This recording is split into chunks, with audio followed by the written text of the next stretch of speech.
Financial episode number 4.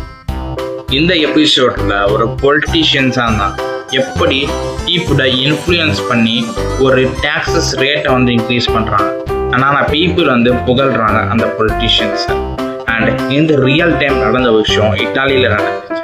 ஒரு 50 years before வந்து எப்படி வந்து ஒரு எக்ஸ்ட்ராடினரி டேக்ஸஸ் வந்து பீப்புள் வந்து வெல்கம் பண்ணாங்க அண்ட் கிரேட் பொலிட்டீஷியன் அப்படின்ற சொன்னாங்க. இப்போ ரியல் டைம் இப்போ நடக்கிற கவர்மெண்ட்டும் சரி, இப்போ நடக்கிற விஷயமும் சரி, எப்படி வந்து இந்த விஷயங்கள் வந்து இன்ட்ரடியூஸ் பண்ணுறாங்க, அதுலேருந்து பீப்புள் வந்து என்ன லிட்ரஸி என்ன லேர்னிங் கற்றுக்கணும் அப்படின்றத கடைசியாக பார்ப்போம். ஃபர்ஸ்ட் இட்டாலியில் ஒரு நார்மலான ஒரு சின்னதாக ஒரு எக்ஸாம்பிள் சொல்கிறேன்.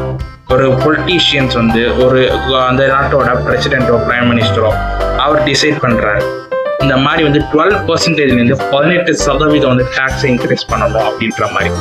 அப்படி ஒரு எக்கனாமிஸ்ட் எல்லாமே போட்டு வரவழைக்கிறார்.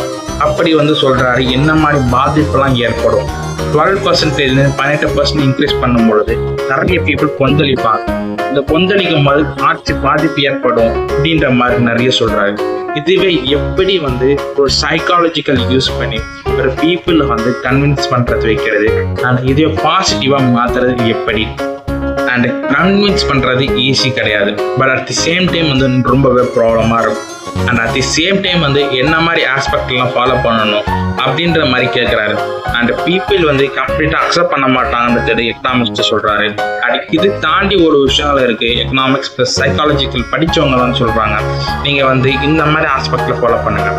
பீப்புளுக்கு ஃபியர் அப்படின்ற ஒரு விஷயத்த கொடுத்துட்டீங்க அப்படின்னா ஆட்டோமேட்டிக்கலாக பயப்படுவாங்க. அந்த விஷயத்த கொடுத்தா நெக்ஸ்ட் பண்ணீங்க அப்படின்னா டெஃபினட்டாக வந்து பீப்புள் உங்களை புகழுவாங்க. அதாவது ரூமர்ஸை பரப்பி விடுங்க. அதாவது ஒரு ஆட்டோமேட்டிக்கலாக வந்து ரூமர் பரவிச்சு எல்லா உலக சைடில் எல்லா சைடும் இட்டாலி சைடில் ஃபுல்லாக. என்னன்னா ஒரு அந்த காலத்துல வந்து டிவி அந்த மாதிரிலாம் எதுவுமே அந்த அளவுக்கு கிடையாது. நார்மலாக பேச்சு வாக்கில் அப்படின்ற நியூஸ் பேப்பர்லேயும் சரி எல்லா சைடும் ஒரு ரூமர் பரவிச்சு 28% வந்து டேக்ஸை இன்க்ரீஸ் பண்ண போகிறாங்க அப்படின்ட்டு. ஆனால் நார்மலாக 18% தான் பண்ணணும்னு பார்க்குறாங்க, 12லேருந்து 18க்கு. ஆனால் 18 பண்ணாங்க, நார்மலாக பண்ணாங்க அப்படின்னா பீப்புள் வந்து ப்ரொட்டஸ்ட் பண்ண ஆரம்பிச்சாங்க. பீப்புள் வந்து ஆட்சிக்கு ப்ராப்ளம் ஆகும் அப்படின்றது தெரிஞ்ச ஆரம்பிச்சு. ஆனால் நார்மலாக வந்து ரூமர் பரவ ஆரம்பிச்சு 28% டேக்ஸ் இன்க்ரீஸ் பண்ண போகிறாங்க. எல்லா சாப்பாட்டுகளும் எசென்சியல் விஷயங்களும் சரி, சாப்பாடும் சரி, எல்லாத்துக்குமே சரி அதிகமாக டேக்ஸ் இருக்க போகுது. வாழ்வாதாரத்துக்கு முடியாது. இட்டாலியோட எக்கனாமி வந்து கொலாப்ஸ் ஆகுது. அண்ட் 1972 அந்த அட்டாக்ல நிறைய ப்ராப்ளம் ஏற்பட்டுச்சு. அப்படி இப்படின்ற ஒரு மிகப்பெரிய ரூமர்ஸ் வந்து பரவ ஆரம்பிச்சு இட்டாலி ஃபுல்லா. அதுக்கப்புறம் அந்த ரூரர் வந்து இங்க அந்த பிரசிடென்டோ பிரைம் மினிஸ்டரோ உள்ள வந்து இல்லை, நான் வந்து 12லேருந்து 18% தான் இன்க்ரீஸ் பண்ண போறேன். அண்ட் மற்ற எல்லாமே வந்து கம்மியாக தான் இருக்கும் டேக்ஸஸ், நீங்கள் கவலைப்படாதீங்க. 28%ன்றத வாழ்நாளையும் பண்ண மாட்டோம், நம்ம பண்ணவே மாட்டோம், பண்ணவும் மாட்டோம் அப்படின்றாரு. பீப்புள் எல்லாமே வந்து புகழ ஆரம்பிக்கிறாங்க. ஏன் அப்படின்னா 28%ன்றது ரொம்பவே அதிகமான விஷயமா இருக்கும். ஆனால் 18%ன்றது கம்மியான விஷயம். ஆனால் பீப்புளுக்கு வந்து இந்த பயம் அப்படின்ற ஒரு விஷயம் வந்து கம்மியாக தெரிஞ்சிருக்கும். At the end of the point இது எப்படி வந்து நார்மலாக ஒரு விஷயத்துல யூஸ் பண்ணுறாங்க. இதே ஸ்ட்ராட்டஜி தான் ஒரு ஐஃபோன் விற்கிறதுக்கு யூஸ் பண்ணுறாங்க. இதே ஸ்ட்ராட்டஜி தான் ஒரு ஃபினான்ஷியலில் கவர்மெண்ட்டும் யூஸ் பண்ணுறாங்க. இப்போ நடைமுறையில் எப்படி யூஸ் பண்ணுறாங்க and at the same time இப்போ வந்து ஒரு பிஸ்னஸில் எப்படி யூஸ் பண்ணுறாங்கன்னு பார்ப்போம். ஃபர்ஸ்ட் ஒரு பிஸ்னஸில் எப்படி யூஸ் பண்ணுறாங்க. நார்மலாக பார்த்தீங்கன்னா ஐஃபோன் அப்படின்ற ஒரு விஷயம் வந்து தேவைப்படாமல் இருக்கும். அதாவது உண்மையாக பார்த்தீங்க அப்படின்னா ஃபோன் அப்படின்ற விஷயம் எதுக்கு நார்மலாக பார்த்தீங்கன்னா யூடியூப் பார்க்குறதாகட்டும், யூடியூப் வீடியோ போடுறதாகட்டும், அந்த மாதிரி ஒரு கான்செப்டில் வீடியோ எடுக்கிறதாகட்டும் அதுல தான் இருக்குமே தவிர்த்து வேறு எதுவுமே கிடையாது. ஆனால் அது எண்ட் ஆஃப் த பாயிண்ட் வந்து அவ்வளோ டெக்னாலஜி இருக்குது. அந்த இன்ஃப்ளூயன்ஸ் பையிங் அப்படின்னு சொல்லலாம். ஒரு சைக்காலஜிக்கல் கிரீஸாக கூட இருக்க விஷயங்கள் வாங்கிட்டாங்களே அப்படின்னு சொல்கிறதுனால இன்னுமே வந்து பீப்புளை வாங்க வைக்கிறது. இவ்வளோ காசுக்கு அதிகமாக இருக்கும், இவ்வளோ விஷயங்கள் பண்ணும்.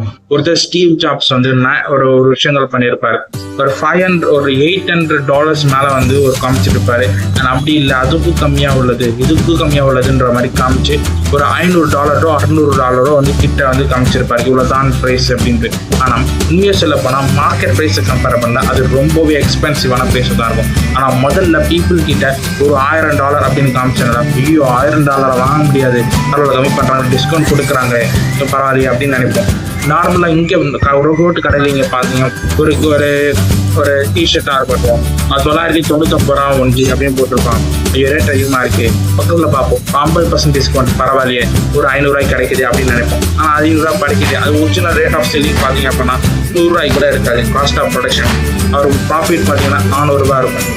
இன்னொரு சைடில் பார்த்தீங்கன்னா அதுக்கான ஒர்த்து இருக்கா, வேல்யூ இருக்கா அப்படின்னு பார்க்காம டிஸ்கவுண்ட்டை பார்த்து பர்டிகுலராக நம்ம கம்மியாக இருக்கேன்னு பார்த்து அப்படி வாங்குற கூட்டங்கள் தான் அதிகமாக இருக்குது. அதனால தான் ப்ராப்ளம் ஏற்படுது. அதனால தான் விஷயங்கள் இந்த விஷயங்கள் இப்போ அஃபெக்ட் ஆகுறாங்க. எந்த விஷயத்தையும் வேல்யூ பார்த்து வாங்கும்பொழுது அதுக்கான விஷயங்கள் கம்மியாக இருக்கும். கரெக்டான வேல்யூ கொடுத்து வாங்கும்போது டிஸ்கவுண்ட்டு அதுக்கான அஃபெக்ட் பண்ணுற விஷயங்கள் ஒரு பாயிண்ட் ஆஃப் வியூவில் ஃபியர் அப்படின்ற ஒரு விஷயம் கொடுத்த பிறகு இன்னொரு சைடில் பார்த்தீங்க அப்படின்னா ரொம்பவே ப்ராப்ளத்தை கொண்டு வருது. இன்னொரு சைடில் பார்த்தீங்கன்னா ரொம்பவே பீப்புள் சஃபர் ஆகுறாங்க. இந்த மாதிரி பர்டிகுலராக 2-3 விஷயத்தை பார்க்கும்பொழுது அது என்னோட பாயிண்ட் என்ன தெரியுது அப்படின்னா, எப்படி பீப்புள் கிட்ட ஃபியர் அப்படின்ற ஒரு விஷயத்தை கொடுத்தோம் அப்படின்னா அவங்களோட டிசிஷன் மேக்கிங் கிளியராக சேஞ்ச் ஆகுது. அந்த ஃபியர் அப்படின்ற ஒரு விஷயத்த பார்க்காம உண்மையால இது எனக்கு தேவையா அந்த சிச்சுவேஷனில் இஎம்ஐ அப்படின்ற விஷயத்த பார்த்து கரெக்டாக தேவைப்படுதா இந்த விஷயம். ரெண்டாவது இது என்ன வேல்யூவாக இருக்கும், ரியல் வேல்யூ அப்படின்ற 2 விஷயங்களை பார்த்தாங்கன்னா அவன் டிசிஷன் மேக்கிங் பெட்டராக இருக்கும். பட் ஃபியர் அப்படின்ற ஒரு விஷயத்த கொடுத்து வேற ஏதோ சிச்சுவேஷனை கொடுத்து அவன் டிசிஷன் மேக்கிங்கை அஃபெக்ட் பண்ணுறது தான் இந்த மாதிரி மார்க்கெட்டிங் ஸ்ட்ராட்டஜியை இதோட ஃபினான்ஷியல் லிட்ரஸியை அஃபெக்ட் ஆகுது அப்படின்றத நிறைய சொல்லலாம். இந்த விஷயங்கள் இந்த மாதிரி நிறைய ஃபினான்ஸ் ரிலேட்டடான விஷயங்கள் தெரிஞ்சுக்கணும். இது ஃபினான்ஸ் எபிசோட் நம்பர் 4.